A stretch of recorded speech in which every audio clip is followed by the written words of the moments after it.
चलिए, बहुत simple simple है। देखो, स्टार्टिंग में तो पता ही हर चैप्टर में वही बेसिक बातें होती हैं, एक स्टोरी बनानी है हमें। अभी तक हम लोगों ने जितना भी क्लास 11 में पढ़ा था तो मास के बारे में पढ़ा था।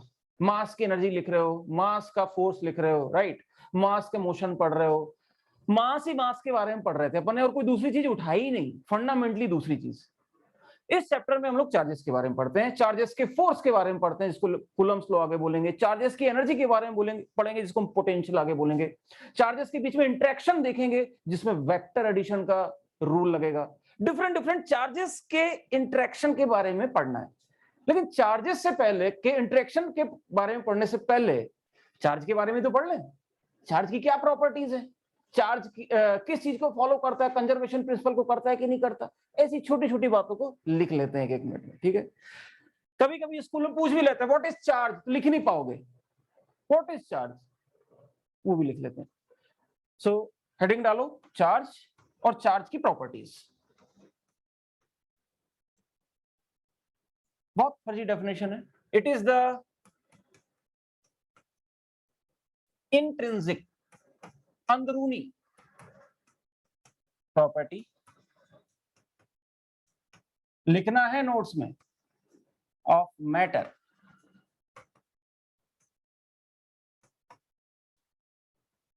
Due to which it interacts electrically. Interacts का मतलब फोर्स लगाना होता है, इलेक्ट्रिकली मतलब इलेक्ट्रॉनिक फोर्स।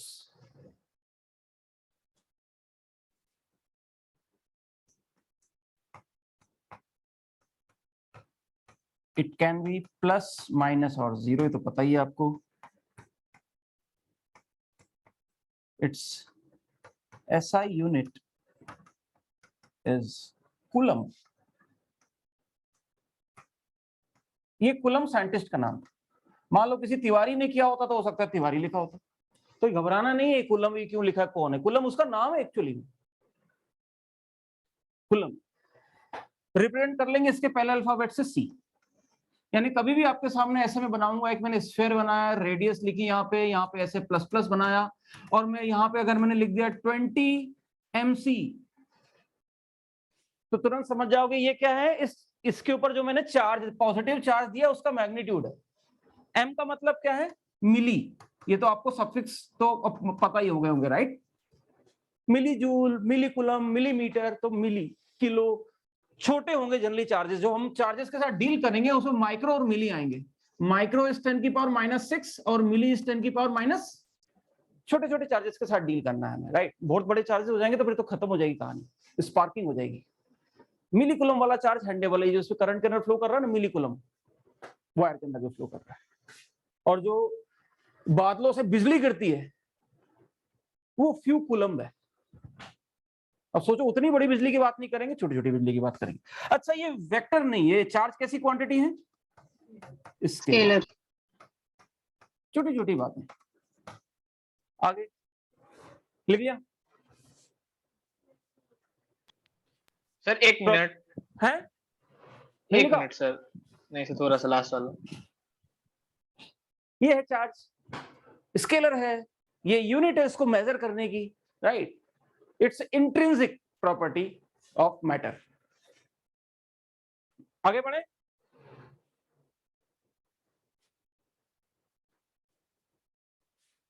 जल्दी लिखो जल्दी। हाँ सर। कुछ फंडामेंटल प्रॉपर्टीज हैं इस चार्ज की, प्रॉपर्टीज ऑफ चार्ज।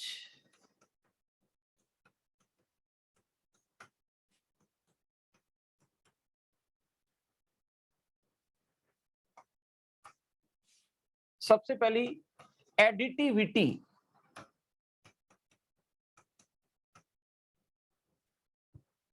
दूसरी कंजर्वेशन। थोड़ा सा गैप रखना, मैं इनमें लिखूंगा अभी बीच में इनकी मीनिंग। तीसरा क्वांटाइजेशन,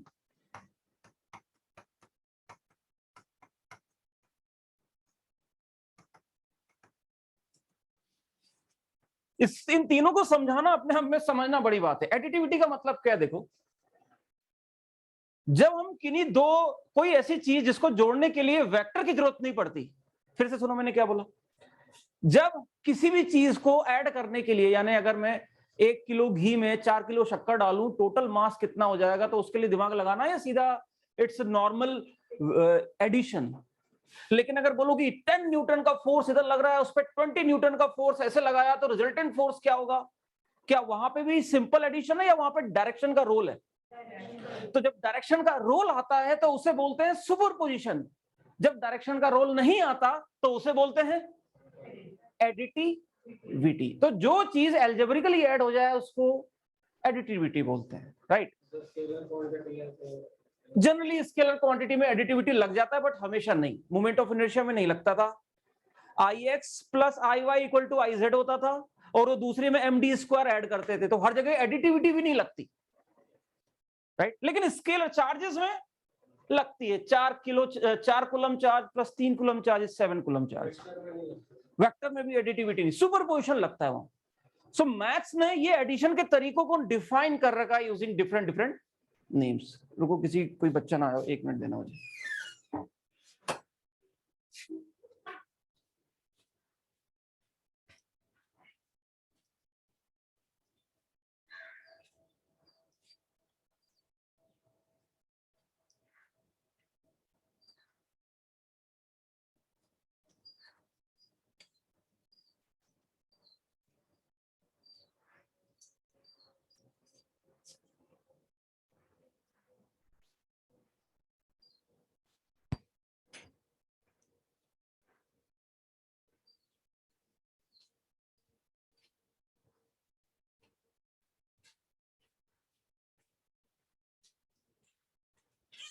तो हम इसको डिफाइन कैसे करेंगे? The total charge of a body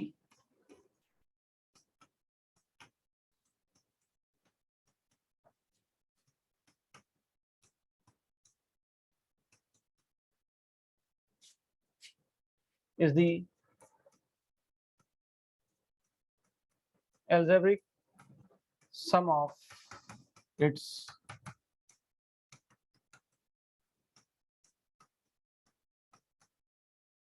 point charges। algebraic sum के अंडर वो कर देना, सिंपल। किसी भी बॉडी का अगर आपको नेट चार्ज लिखना हो, टोटल चार्ज लिखना हो, ये दोनों वर्ड इंटरचेंजेबली यूज होते हैं। So it is nothing but the algebraic sum, and this property that you can add them algebraically is defined as, शब्द है इंडिविजुअल पॉइंट चार्जेस कहना चाहिए। वैसे इंडिविजुअल बोल दिया तो पॉइंट ही हो गया ना, which cannot be divided, right? Individual मतलब अलग अलग जगह चिपके होंगे ऐसे करके। कंजर्वेशन का मतलब क्या है? कंजर्वेशन प्रिंसिपल तो आप जानते हैं कि टोटल कांस्टेंट रहता है। Conservation of momentum, conservation of energy, right? वैसे कंजर्वेशन ऑफ चार्ज भी लगता है। कंजर्वेशन ऑफ चार्ज तो इतना जबरदस्त प्रिंसिपल है कि न्यूक्लियर जो बम फटते हैं ना, न्यूक्लियर फ्यूजन, न्यूक्लियर फिजन, जहां पे मास एनर्जी में कन्वर्ट हो जाता है, वहां पे चार्ज छोड़ के जाएगा वो।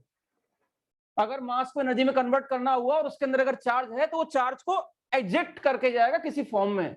चार्ज को उड़ा नहीं सकते। Charge is always conserved. Total charge की बात कर रहा हूं मैं। ऐसा हो सकता है कि प्रोटॉन इलेक्ट्रॉन मिलकर के खत्म हो जाए, एक न्यूट्रॉन एक प्रोटॉन और इलेक्ट्रॉन में बट जाए, लेकिन total charge should always remain conserved. आपसे एग्जाम में पूछा जाएगा, जेई में पूछा गया था, total number of charge particle conserved होते हैं या नेट चार्ज कंजर्व होता है? Net charge, not necessarily total number of charge particles. छोटी सी बात है, पार्टिकल की संख्या कम ज्यादा हो सकती है, लेकिन उनका total sum of charge constant रहेगा। छोटी सी बात। तो क्या लिखे इसको, कैसे कंजर्वेशन प्रॉपर्टी को कैसे एक्सप्लेन करें? द नेट चार्ज और the total charge of an isolated system should remain constant. हाँ, कम ज्यादा कर सकते हो। कांस्टेंट का मतलब ये नहीं कि जो है फिक्स हो गया, अरे तुम दे दोगे तो बढ़ जाएगा ना। लेकिन अगर वो आइसोलेटेड है, तुम किसी चीज से कनेक्टेड नहीं है, उससे कुछ इजेक्ट नहीं हो रहा, तो उसका टोटल चार्ज बम फटने के बाद भी कंजर्व रहेगा। कोई पूछे एटम बम फटे क्या बचा रहेगा? Conservation of charge and momentum. Energy भी कंजर्व नहीं रहती, मास भी कंजर्व नहीं रहता एटॉमिक रिएक्शंस में। तो लिख दो the net या total charge of an isolated system is always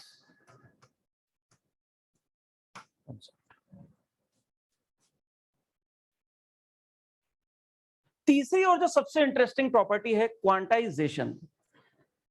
quantization physics के अंदर बहुत सारी जगह यूज होगा आगे भी, अभी इसका मतलब समझो। जैसे अगर मैं क्वांटाइजेशन का मतलब कुछ ऐसे देखिए कि स्टेप्स, हाइट्स, जैसे ये बताओ ये जो फ्लोर्स है सब क्वांटाइज्ड है कि नहीं? कोई भी इंसान या तो इस फ्लोर में रहेगा या इसके ऊपर रहेगा या उसके ऊपर रहेगा। So the height at which the persons are living are quantized. ऐसा थोड़ी आधे लोग बीच में भी हैं, आधे ऐसे भी हैं, मक्खी की तरह तो नहीं है। मक्खी के लिए कोई भी height quantized, it can remain it at any height कम वक्त। बट इंसान या तो इस फ्लोर पे या उस फ्लोर पे। तो वैसे ही जो चार्ज है वो भी क्वांटाइज्ड है, इसकी जो वैल्यू है वो क्वांटाइज्ड है, चार्ज का magnitude quantized. It is the integral multiple of E, any. लिखिए charge of any particle is always the integral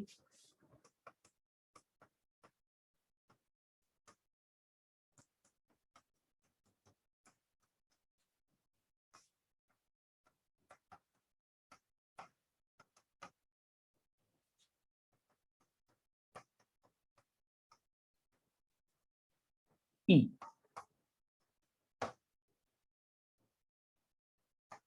That is Q is equal to NE। Plus minus लगा देना। ये E की value आपको पता ही, electron कितनी होती है 1.6 इंटू -19। और ये N क्या है? इंटीजर।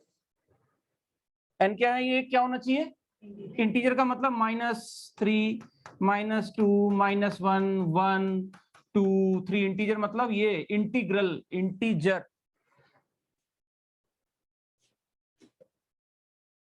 है ना। क्वांटाइजेशन मतलब E/2 हो सकता है क्या? सुनाई दे रहा है सबको ऑनलाइन? Yes sir. चलो गुड।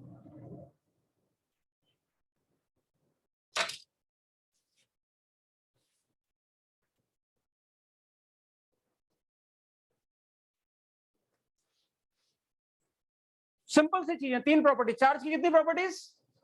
3। एडिटिविटी, कंजर्वेशन, क्वांटाइजेशन, खत्म।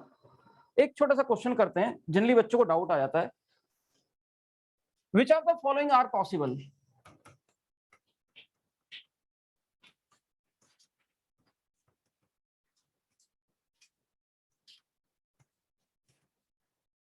values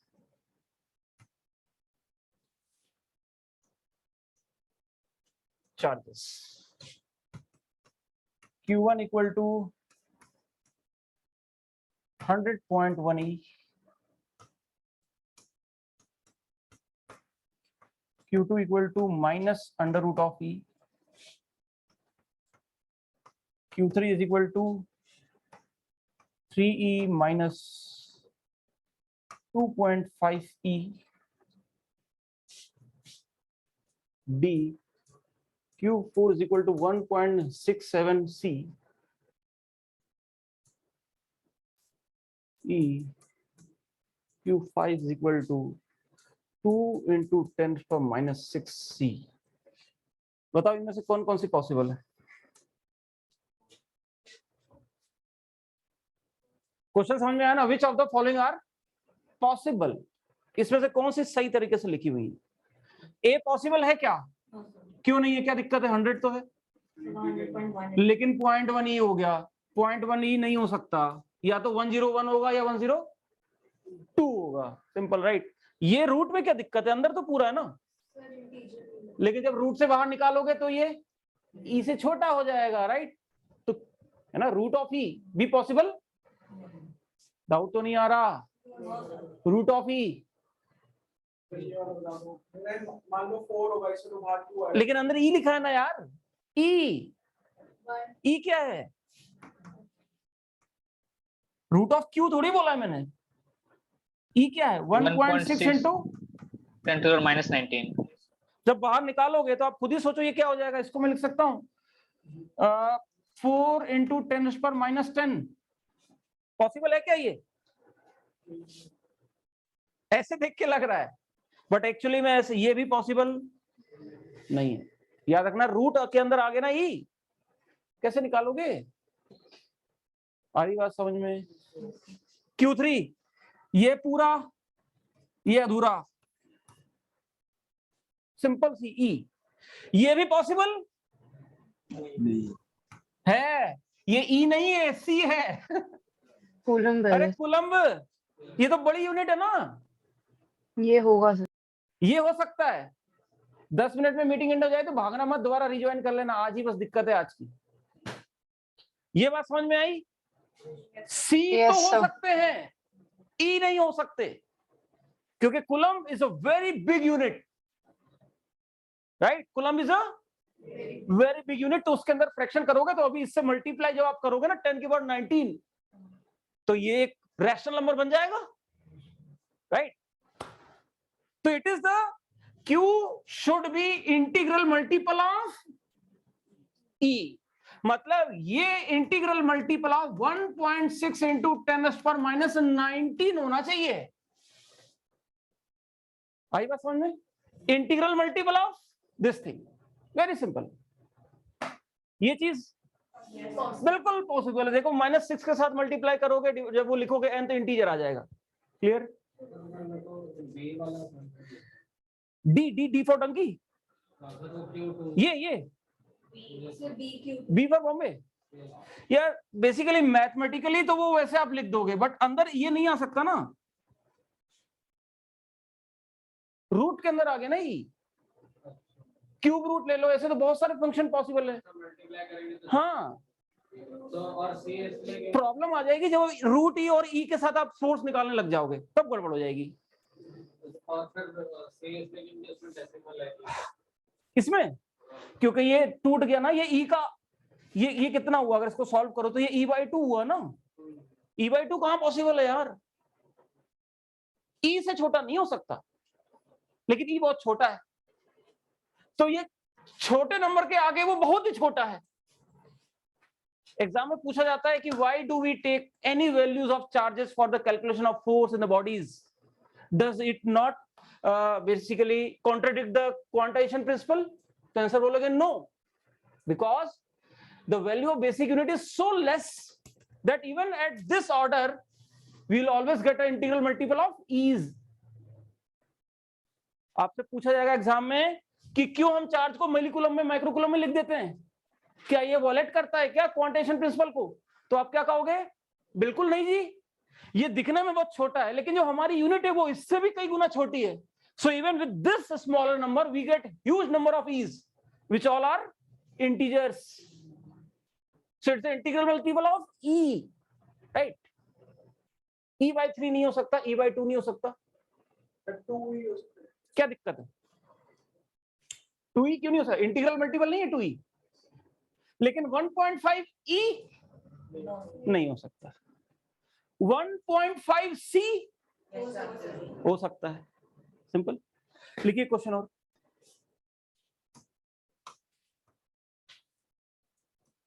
फाइंड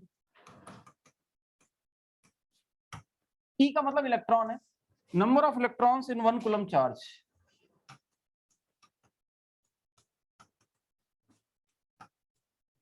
इन 1 कूलम, जल्दी सॉल्व करो। ऑनलाइन वालों तुम लोग कुछ बोल नहीं रहे हो, हाँ सर कर रहे हैं। अब मैं क्या करूंगा, अपनी क्लास की वीडियो भी इन लोग को दिखाऊंगा, तो इन लोग को लगेगा कि ये भी बैठे हैं क्लास में, एक कैमरा लग जाएगा यहाँ। इन लोग की आवाज आ रही है तुम्हें, हाँ सर आ रही है थोड़ी थोड़ी। थोड़ी थोड़ी, ठीक।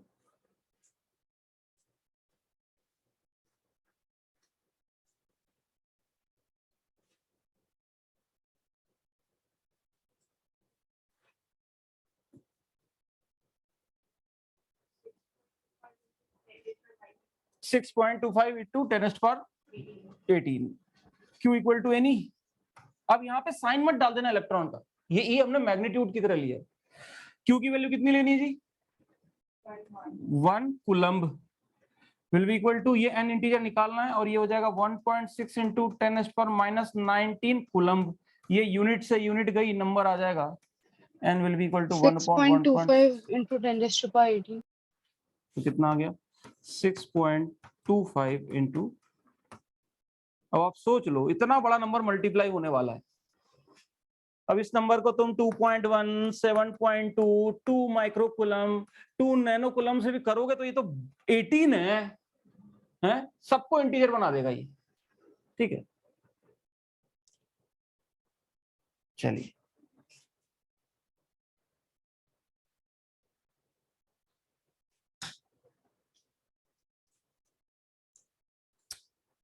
एक और छोटी सी बात इसमें ऐड करने की है चार्ज के बारे में। हम चार्ज को पढ़ेंगे, इलेक्ट्रॉन्स को पढ़ेंगे, चार्ज बॉडीज को पढ़ेंगे। हम चार्ज को पढ़ेंगे, चार्ज बॉडीज को पढ़ेंगे।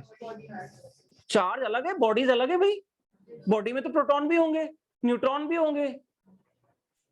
चार्ज बॉडीज, तो हम जो कूलम्स लॉ, ये सारे फोर्स, वर्क, एनर्जी, पावर के लिखने वाले हैं, वो चार्जेस के बीच में लिखने वाले हैं, चार्ज बॉडीज के बीच में लिखने वाले हैं, चार्ज बॉडीज के बीच में। तो अपने दिमाग में ये कॉन्सेप्ट क्लियर होना चाहिए कि चार्ज बॉडीज क्या होती है। क्या होती है चार्ज बॉडीज? जिसमें चार्ज हो, लेकिन चार्ज तो सब में होता है जी। हमने एटॉमिक, आपने केमिस्ट्री में पढ़ा होगा कि हर एक, everything is made up of atoms. Atom के अंदर न्यूट्रॉन, प्रोटॉन, इलेक्ट्रॉन होते हैं। Everything is charge body. क्या हर बॉडी चार्ज है? चार्ज्ड बॉडी जो रिसेंटली चार्ज है, जो ऑलरेडी है सबके अंदर चार्ज। भाई एटम तो सबके अंदर ही है। चार्ज का मतलब है, देखो चार्ज बॉडी का मतलब ये है जिस बॉडी पे नेट चार्ज 0 ना हो। हर बॉडी के अंदर इलेक्ट्रॉन होते हैं, प्रोटॉन होते हैं, लेकिन बराबर। टोटल चार्ज 0, न्यूट्रल, उसको चार्ज बॉडी नहीं कहेंगे। लेकिन अगर किसी में इलेक्ट्रॉन प्रोटॉन की संख्या में फर्क आ गया तो उसका नेट चार्ज 0 नहीं होगा, उसको चार्ज बॉडी कहेंगे। ये बताओ, क्या तुम proton, number of proton change कर सकते हो? न्यूक्लियस से एक प्रोटॉन निकाल लिया सर, हो सकता है ऐसा? लेकिन क्या इलेक्ट्रॉन को निकाल सकते हो? रगड़ के, निकाल सकते हैं। इंडक्शन। तो जब भी हम चार्ज बॉडीज की बात करेंगे तो पहली चीज दिमाग में आना चाहिए, ऐसी बॉडी जिसका नेट चार्ज 0, और नेट चार्ज आएगा ड्यू टू डेफिशिएंसी और एक्सेस इन इलेक्ट्रॉन्स। प्रोटॉन को कोई उखाड़, ये नोट की तरह लिख लेते हैं। यानी जब भी कोई बॉडी चार्ज होगी, या तो उसमें एक्स्ट्रा इलेक्ट्रॉन होंगे या उसमें एक्स्ट्रा, अच्छा, या कम इलेक्ट्रॉन होंगे, एक्स्ट्रा प्रोटॉन नहीं हो सकते। आई बात समझ में? अगर कोई न्यूट्रल बॉडी से इलेक्ट्रॉन निकाल दूं तो कैसी बन जाएगी? न्यूट्रल बॉडी से इलेक्ट्रॉन निकाल दूं, चार्ज। न्यूट्रल से इलेक्ट्रॉन निकाल दूं, पॉजिटिव। न्यूट्रल में इलेक्ट्रॉन डाल दूं, किसका मास ज्यादा होगा? दो आइडेंटिकल स्फीयर हैं, सेम रेडियस, सेम मटेरियल, सब कुछ सेम। मैंने दोनों को रगड़ा, एक नेगेटिवली चार्ज बन गया, एक पॉजिटिवली चार्ज। क्या दोनों का मास अभी भी सेम है या स्लाइटली डिफरेंस आ चुका है? क्यों? किसका ज्यादा है? क्यों? और इसका उतना ही। बस इतना दिमाग में रखो यार, अभी लिखवाने की जरूरत है, चल लिख लो, लिखिए note. The bodies are charged, the bodies are charged if there is an excess or deficiency of electrons. If there is an excess or deficiency of electrons, बस लिख लो, अब दिमाग में रखना मार्क्स किसका कम ज्यादा होता है, लिखवाने की जरूरत नहीं, ये क्वेश्चन एक्शन में आएगा कभी तो। 1 मिनट में खत्म हो रही है ऑनलाइन मीटिंग, रीज्वाइन कर लेना बच्चों ऑनलाइन वाले। चलो पहले खत्म होने देते हैं। एक छोटा सा नोट और लिख लो, मेथड्स ऑफ चार्जिंग।